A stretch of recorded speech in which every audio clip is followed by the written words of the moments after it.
Hi everyone, Roberto here. I hope you're all well and enjoying whatever summer is giving you wherever you're listening to this in the world. We are on a little break because we just finished season 2 of Tailoring Talk. So I just wanted to drop in and say hi and just let you know that we've already recorded the first episode of season 3. And it's a great one. It's I was back in Savile Row last week at one of my favourite fabric houses, Dormay, with Alec Jerome Parkinson, and we took the opportunity to record together, which was brilliant.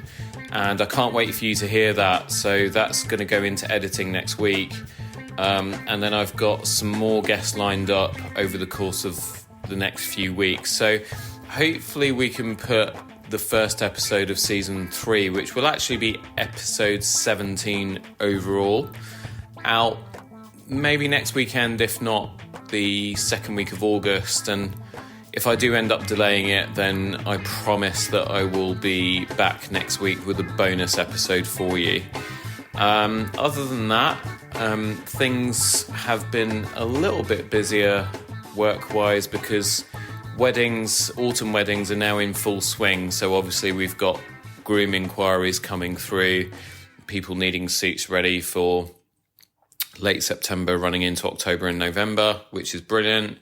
A lot of people seem to have taken advantage of flights and travel opening up. So they've buggered off on holiday, for want of a better expression.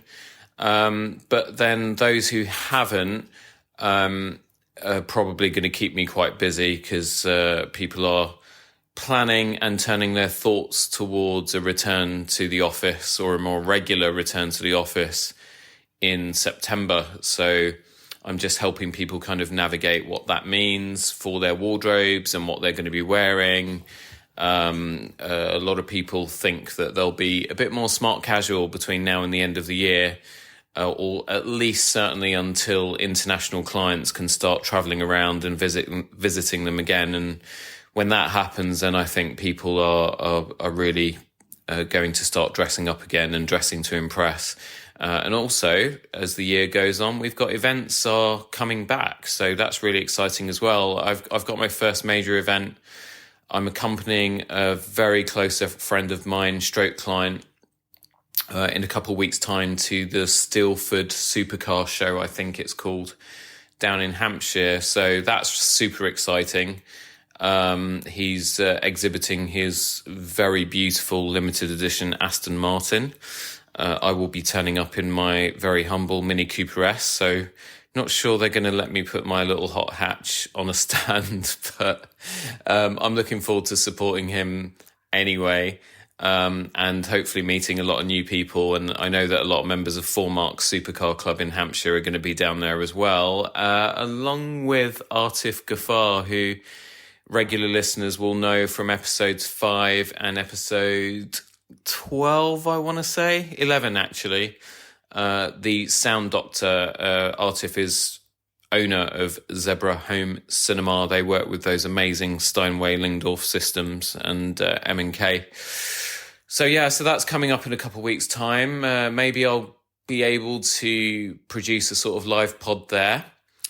I'm back in cycle training, which is really good. Although the weather's not quite where I want it. I prefer it to be hot, sunny, and about 32 degrees. And it's not. It's more like sort of 15 in the morning, going up to 20, 21 if we're lucky in London at the moment. But it's not keeping me off the bike. I've set myself a challenge to be on the bike every single day without fail. And whether it's a longer session or it's a quick 30-minute recovery, it doesn't matter. I need to, going back to my episode with Evan Herman where we were talking about self-care, I need to be back in those habits now. So, and I'm really, really enjoying it. The bike's had a little bit of an overhaul. I've got a Specialized Roubaix, which I absolutely love. It's just had a new cassette, new chain, new bottom bracket. They very kindly cleaned it for me as well, because I'm rubbish at that sort of thing. And it's now running ultra smooth. I've put about 120 kilometers in the last 24 hours. I'm going to be keeping that up through August. I've set myself a few challenges, and August needs to be my biggest riding month of the year.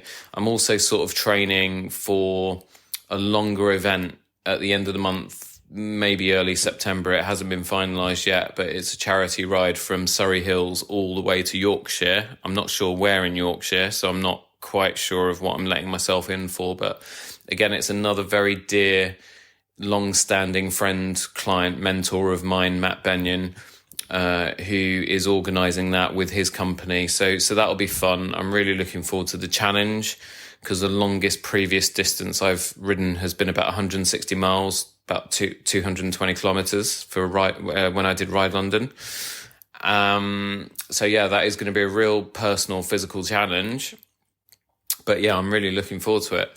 And before that, I've got the Black Unity ride next Saturday, which is from Walthamstow to Brixton, but I'll obviously be putting in a bit more mileage because I live in northwest London. So by the time I finish that day, I'll have pretty much ridden around all 4 quadrants pretty much. So that's pretty cool. That's about it. So, I think I was flagging a little bit towards the end of season 2 because everything was just catching up with me. We've had a lot on, both with work, with stuff going on at home, and trying to get back into training and that sort of thing as well to look after my health. So yeah, it's nice to just take a break from podcasting for a very short period of time, because I do enjoy it, but there is a lot involved. What all of you hear is it sounds easy, it sounds like a conversation, which most of the episodes are, and the feedback you've given has been tremendous, and thank you so much, those of you who are listening, and for your support. Really, I do appreciate you. And I appreciate you listening. I appreciate your feedback, and your ongoing support. It means so much. But it can be quite tiring, because obviously you've got the episode, which is what you guys see. But there's a lot of preparation that goes in before, and then there's a lot of work that goes in after each episode as well, in terms of editing and then trying to promote and so on and so forth. So while we're on this tiny little hiatus, please, I urge you, if you've not already given us a rating, and if your podcast platform allows, particularly if you're listening on Apple Podcasts, please do go, just give us a rating, give us a little review, because not only does that help me with the feedback that you give in your reviews, but it does help other people as well. And it also helps with all the algorithms and stuff for people that are looking for, podcasts about the kind of things that we end up talking about with our guests. So yeah, please help us out, and please do share us. You always get a little share link on each episode. And if you've listened to an episode and you think of anyone who, you kind of think to yourself, oh, this would be something that so-and-so would be interested in, it takes 2 seconds just to hit the share button and just send it to them via a message. So yeah, please support the show in any way that you can. That's it. As I said, I just wanted to drop in and say hi, and just let you know about some of the other things that I've been up to. And please do get in touch. And anyone who's listening that does want to be a guest on the show, feel free to get in touch, and we'll have a little chat and see if we can produce a good episode together, and then we'll go do it. So you can either message me, those of you who are listening who've got my phone number, obviously you can contact me directly. You can DM me on social media, Twitter @It's Bobby Revilla, Instagram @The Roberto Revilla or @Roberto Revilla London. And you can also email me, contact@RobertoRevillaLondon.com. As always, I'll put all of those links and contact details in the show notes. Thanks ever so much. Whatever you get up to over the next week or so, have a fantastic time. Wish you much wealth, health, success, happiness, and can't wait to see you soon.